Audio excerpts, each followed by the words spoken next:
Howdy folks, I'm Puny Peach Blossom, proudly praising pensive penguins. I'm Amber. And here are more pensive penguins for us to praise. I don't know why they're pensive if we're praising them. Maybe we just got done tearing them down. Who knows? Let's get started. Ooh, who dressed you penguins? The Undertaker? Rude. That's why they're pensive. Alright folks, and our first letter is titled, Am I a Jerk for Doing a Bad Job at Taking Family Pictures at a Wedding After Being Told Just to Be Quiet and Stop Being Smart? So, I was taking pictures at a family wedding as a favor. I was being paid for about half of what I would normally charge, and I was fine with it. The bride is my favorite cousin, and her husband is amazing. During the formals, the wedding party was great, and I got lots of great shots. When it came time to take pictures of different family member groups, with a couple of the people, they were jerks. They wouldn't stop talking or were looking away from the camera. I tried to politely remind them that the camera was the big black thing on the tripod, and they needed to look at it, and I wasn't going to be taking video. I was repeatedly told just to be quiet and stop being smart, and they knew what a camera was. I asked my wife to record a video of the responses for me. My cousin was delighted with all the pictures from the ceremony, the formals, and the reception. She laughed her butt off at the family pictures. In about half of them, the people are looking off in all directions instead of the camera. In most of these, there are people with their mouths open. She thought that they were hilarious, and my husband agreed. I started getting people complaining on social media from my family about the terrible pictures. I replied that I had tried to explain to them that the camera was the big black thing on the tripod, and that they only took still pictures. They said that I should have waited for them to be ready. So I started posting the short clips of people being mean towards me. My mom says that I went too far, and that they won't ask me to take pictures for them ever again. I did a fake cry, and I said boo-hoo, and then she called me a smart aleck. Please let me state that I do not think that I'm the jerk in this situation, but many people do. They are upset because they don't often dress up and get together, and they didn't get good pictures. Alright folks, what do you think? Not the jerk. Honestly, I think OP handled this really well. If people want to be disrespectful because you're family and not like an unknown photographer, that's on them. You don't get to harass and demean someone and then expect everything to like turn out perfect. Yeah, I think that OP was certainly not in the wrong here. I think they tried to get them to look at the camera. Maybe they were a little condescending at first with the way they said it, but they were probably really frustrated with people too if they weren't looking at the camera, right? And if people are looking off into all directions, OP was like, hey, look at the camera. It's the black thing on the camera stand. Please look at it. And I think that these people were just rude. That's really what it seems like. But let me know what you folks think. So anyhow, take care and good luck. And one Abel says, if you're solid in your stance that you're not a jerk, why are you here? What's the point of posting? And OP replies, maybe I'm wrong? And Mick Quaid says, I used to do wedding photography, and this happened from time to time. I sometimes assumed that the disrespect was due to my being a woman, and sometimes that they were just oblivious or drunk. I would try to make comments the same way you did, to various results. The bottom line is that if they want good photos, then they have to be responsible and cooperate. It's stunning how many people don't get that. They are just jerks for not cooperating and then blaming you. You did what you could with what they gave you. And OP replies, sometimes I get that from wedding parties. But in this case, they were all well behaved, even the slightly drunk ones. Even the flower girl and ring bearer were perfectly well behaved angels. And I'm not just saying that because they are my kids.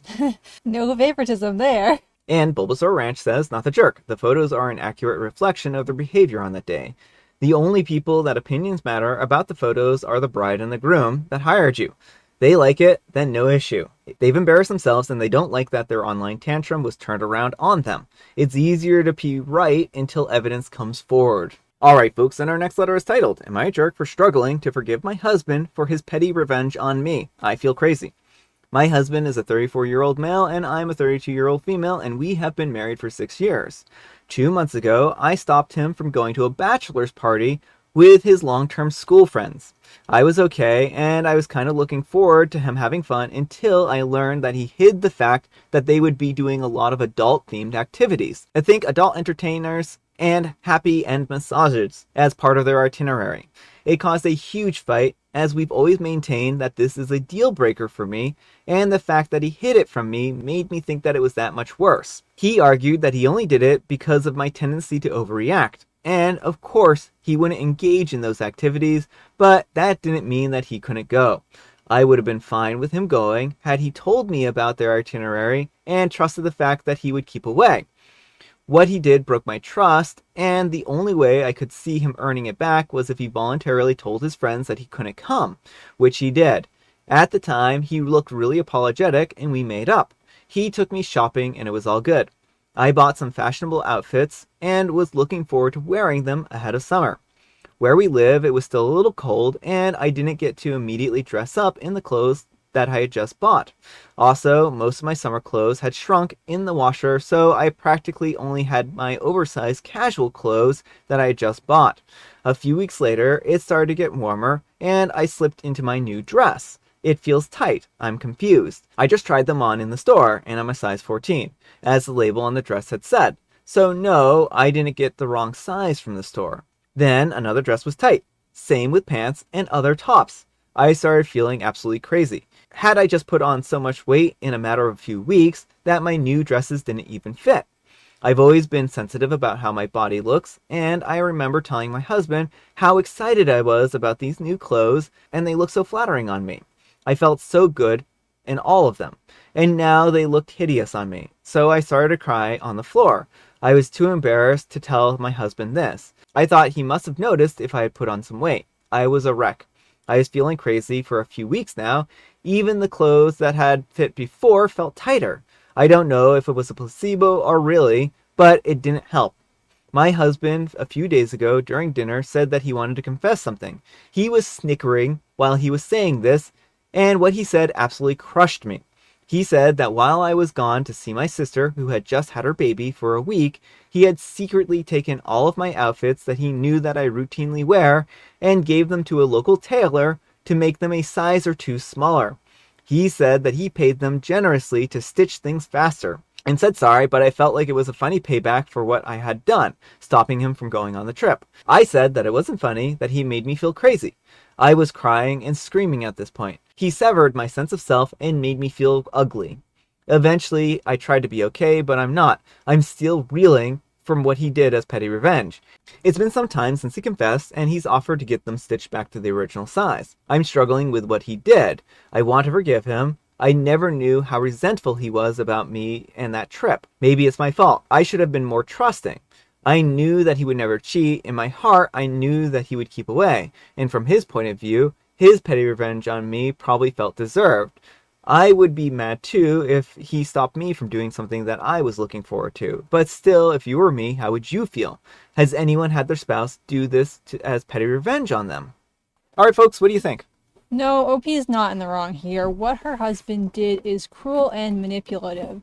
And frankly, like, I would say this is like relationship ending territory. Yeah. It's totally reasonable to have boundaries with your partner about, no certain adult entertainment. And I do not trust that the partner would not have partaken in said adult entertainment. Well, the way he's acting here Mm-hmm. makes me feel like he probably would have cheated and maybe has cheated in the past. Mm-hmm. And I don't know, like, I don't get warm fuzzies about this guy. I think that he seems like a pretty unsavory character, let's put it that way. I think that what he did here was beyond petty. I think that it was just a cruel thing to do to somebody. And it wasn't a prank, it wasn't a joke. No. It was him doing something purposely to hurt her. Mm-hmm. Because he knows this is an insecurity for her, and he wanted to tear her down and make her feel terrible and make her feel like it's her own fault because she denied him this. Yeah. So he weaponized OP's insecurities against her and then made her feel guilty for setting a very reasonable boundary. So I would say that this is definitely something, a relationship OP should reconsider. This is not a healthy relationship. If he's willing to go to this extent now over something like this, what other things is he willing to do? Right. I mean, imagine how much money that must have cost for Taylor, because tailoring, from what I understand, is not cheap. Well, it's not cheap. I imagine he probably dropped like $1,000 or more on doing this in such a short time period, right? And I mean, from a logistical point, you can tell a lot of tellers to just like take off an inch or two, right? And they're not going to do anything more fancy than that.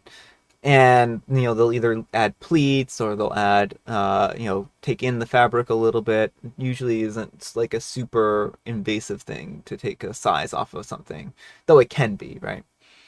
So I think that this was very much cruel and weaponizing, and I think that OP should really be concerned about what the future holds.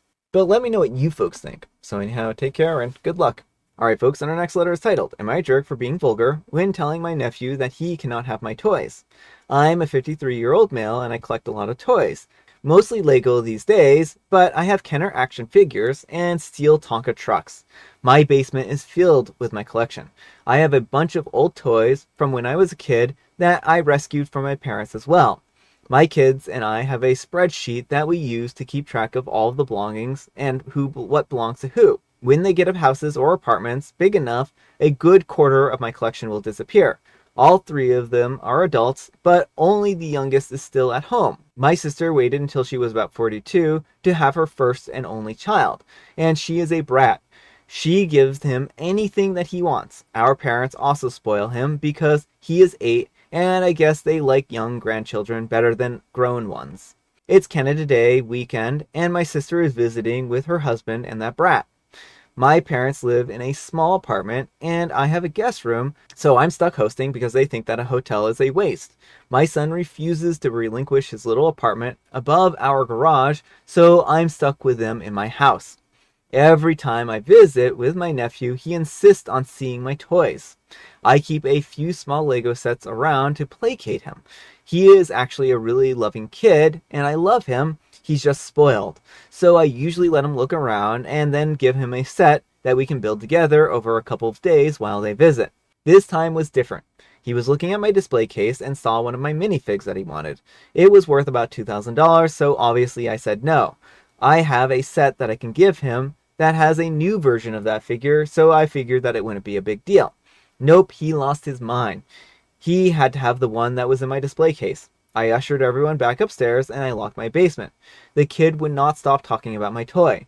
My sister started getting upset that I was not sharing my toys with her precious baby. I told her that I would sell it to her if she agreed to buy it. I then told her how much it cost, and she said that I was lying, so I showed her online. She said that I tricked her into thinking that she could give her son something that he wanted. I said that it wasn't a trick and that I would sell it to her, but then I would have to replace it. Everyone calmed down until our parents came over and my nephew went to them and said that I wasn't sharing. They said just to give it to him. So I offered to let them buy it, but they already knew the cost. I tried tricking the kid by putting the new one where the old one was and just letting him have it. He knew it wasn't the one. So back upstairs and back to the tantrums. My kids were never like this, so I don't know what to do. Honestly, I was sick of the whole ordeal by then. The kid came over sobbing, saying how he wished I loved him enough to give him that toy. I had had enough at this point. So I told him to wish in one hand and in the other one and see which one fills up first. The kid was shocked and then finally understood that I wasn't giving in. My parents and sisters think that I was gross to be so vulgar with a child. My brother-in-law laughed. Am I the jerk? All right, folks, what do you think? Not the jerk. And honestly, Opie, it's time, I think, that you have a conversation with them about not hosting anymore. It seems like that's an expectation, but this is your house. You can tell them that if the son is going to misbehave, that I'm not going to host y'all anymore. Yeah. These are your belongings. Even if they were like 5 cents, you still don't have to give them to a kid. And it's time that this kid learns that, one, not giving someone things doesn't mean you don't love them. Like, there are lots of people I love who I'm not going to hand over random possessions to. Yeah. And two, that, throwing a tantrum is not the way to get your way. Well, and I think that it's important, that the kid learn that he can't get everything that he wants. Mm-hmm. I think that's the most important lesson out of all of this, is that you can't always get every single thing that you want in life. If that were the case, then everyone would be perfectly happy and have everything they wanted, right?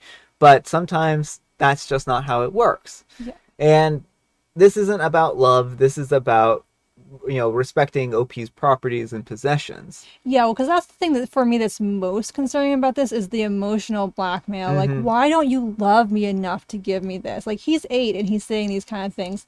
He needs to get out of that real quick. Oh, yeah. But let me know what you folks think. So anyhow, take care and good luck. And sorry you're done says, Not the jerk, though I don't necessarily agree with the final comment made to shut the kid up. It wasn't your responsibility to manage the kid's meltdown, and honestly, you did the best that you could to help resolve the situation before it got to a point of ridiculousness. The parents are the one who failed in this situation. The earlier the kid starts to learn that he can't get everything that he wants, the better off he will be going into adulthood. And Basic Girly says, yeah, like you said, the final comment might be a little inappropriate, but OP sure did a whole lot more than this kid's own mother. And Kajara Forever says, I'd say that OP went well beyond. I'm in awe of his patience, lol. And glad that the basement door had a lock on it. There's a difference between toys and collectibles, especially when they're valuable. Alright folks, it is tea time. Grab your beverages of choice. I've got some tea right here, and Amber, she has Jovial Bob Sign's musings. Where did the jockey go on his vacation? The jockey? Mm-hmm. I mean, clearly not the Kentucky Derby, because that was yesterday's joke. To Gallup, New Mexico. Maybe that's not right. I don't know. I don't even know what to say anymore about these jokes. They just are so bad.